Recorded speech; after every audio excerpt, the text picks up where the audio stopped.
it wasn't always, peaches and cream, for you. You told a story or touched on a little bit about how you used to have to go in and out of class to find parking, and you actually asked somebody for money at a gas station. If you wouldn't mind just kind of diving into that, the emotions and, how it applies to what we see now. I think like maybe a few years ago, I was like really embarrassed of those things. And now I'm really like owning them and appreciating them, because I realized that like, I'm definitely not alone in that, like I know there's a lot of people out there that can relate to sharing a 1-bedroom with their whole family, that can relate to running out of gas and not knowing what the fuck to do. Like, right. So I've been in a lot of those situations, single mom situation, and I've always been really ambitious, and she maybe didn't have the means to support my ambitious, thing for the day, where it was like, I'm going to go to LA and I'm going to meet this person and I'm going to try this thing, and I'm going to give him a t-shirt, and, just all these things. And that, she maybe couldn't afford that, or I had to go figure it out. So I've just had to fucking figure it out. And I have definitely been at the gas station once or twice, like, yo, you got a couple bucks, I ran out of gas type thing. Right. Wow. I've done that a few times myself. And what's crazy is I've told people, I've been like, hey, like, write my name down. I'm like, because like one day you'll be able to tell the story about giving me some money to get to, the next point. And if we can link up, you can find me or I can find you. I guarantee you I'm going to give you more back than you gave me at this point, because, you're like an investor. I look at that like anybody that helps us, they're like investors or shareholders, you know what I'm saying, to play a part in getting us, wherever we're going to be in our lives. So that's a good way to look at it, for sure. I can relate to that. And I definitely believe in like all the things that we've gone through definitely build us to be who we are. When we can sit and like get to where, especially where you're at, I had to go through that because I'm strong now for this. You know what I'm saying? Because it takes a certain individual to deal with certain things anyways. And when you get there, you might, it's probably where you want to be, but you see there's still challenges that arise, you know what I mean? And you had to have gone through those things so you're ready for that bigger shit to deal with, I mean, I took a Greyhound from downtown LA to like Arizona to do this event, and it was a total shit show. But like, looking back, I'm like, all right, I've had to go through that and sweat and cry and carry equipment and do all that just to figure it out. So right. So when Youre calls you to come do some shit, and because it's Youre doesn't mean something's not gonna happen. Yeah. You ready for that? They're like, bitch, you got the right one. Bitch, I done been on Greyhounds and all doing this shit. You call the right one. Yeah, so what you need me to do? And you'll be able to definitely handle that. That shit builds character for sure, man. That shit builds you up. You got to always think like, okay, I'm getting ready. Especially for somebody like you that's going to keep going. You got to know like, this is building me for that other shit. Like, I got more shit to come. I'm on my way. Yeah, that's dope. That's dope. When stuff like that happened, did you have that mindset? I seen that you posted, it was a photo of something written on a whiteboard with a marker, where it was saying that changing the world is not 9 to 5. Is that something that came later on, or was it back even around that time when you were going through what you're going through? You knew that. When did you know that changing the world was not a 9 to 5? You know what? I like eat, sleep, and breathe my business. Like, if you date me, you date my business, basically. Like, So when I realized that was probably like 6 years ago, just because, it's nonstop. I wake up, I start working, I take my break. It's a lifestyle. I can make my breaks in between the day. I can go to dinners, I can work out, but it's basically a lifestyle. So you're basically, when someone's like, you want to go out to eat, you're like, can you hold this camera? Like, how about you just make a phone call or something real quick for me? I always put my friends to work, so they hate it. I can hear it already. Like, you're like, how about you? Well, first let's do this.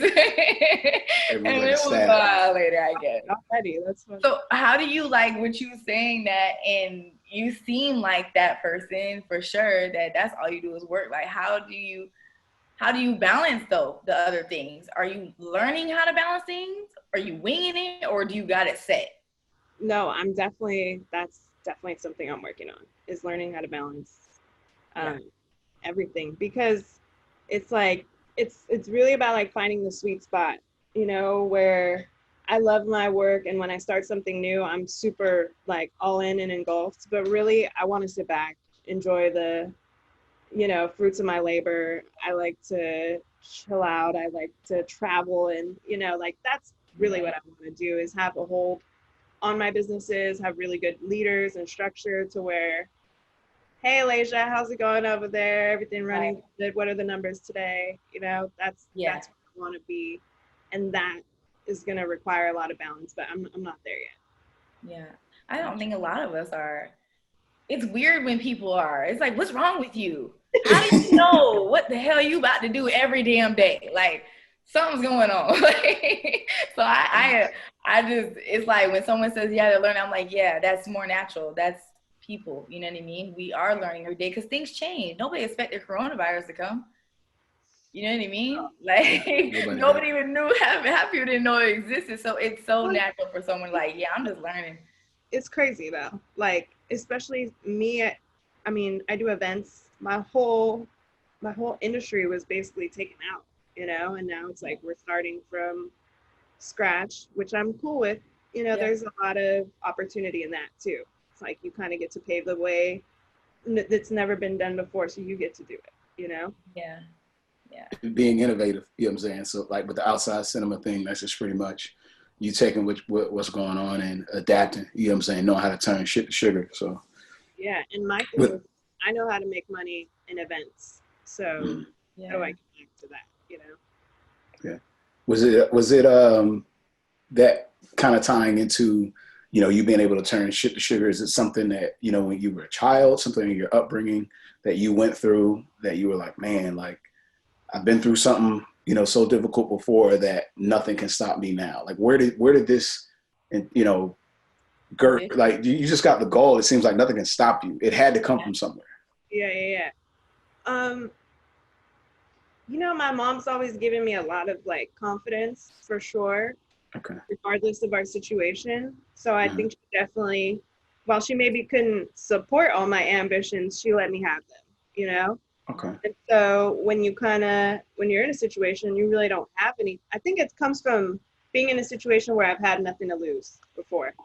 Gotcha. It's that feeling of like, well, I have nothing to lose. Like, so now I have everything to lose, but I still. Gotcha. Now I see you got the Follow Your Dreams scholarship, and y'all raised $10,000. I've seen, the last time I've seen you post about that. What is it that made you call that scholarship the Follow Your Dream Scholarship, as contrary to the model experience? I forgot about that. That's amazing that we did that. So I won a scholarship in, I want to say like high school, my senior year, that I was able to receive my freshman year of college. And it was just $500, but it was cash. And I was able like to get not ahead, but like to where I needed to be. Yeah. So where I wasn't losing time in class and assignments because I was worried about like not having money for gas. Like that shit is distracting when you're just trying to fucking eat. It's like you're not in class, you're not there, Mm-hmm. Right. So that $500 like changed my fucking life, like at that time, I just being able to get to where I needed to be, and then now I could focus, and now I could get to that next level. So financially I was in a position where I just felt like God was telling me, give back, and that's what I love doing anyway. And I had this like number I started with like doing one. So every fashion show will give away $1,000. we'll put out this scholarship thing where kids can apply. Here are the stipulations, da da da. And then the next show rolled around and I was like, man, I want to do 3. Fuck 1. Let's do 3. And let me see who I can get to match me. I started calling everyone that I know with money, and I'm like, hey, you have money, right? Right? That's another thing. You tell people when you ask them, you tell them, right? Right. Yeah. Instead of just asking. That's real subtle. Make them know, like, no, I know you do. But yeah. Right. Right. Yeah, I remember I learned that one time selling cars. It was the manager was like, look, everything we ask them, we just nod our head like this. Yes. They just gonna start saying yes. They're already getting in that habit. So selling your car and you didn't know it. Yes.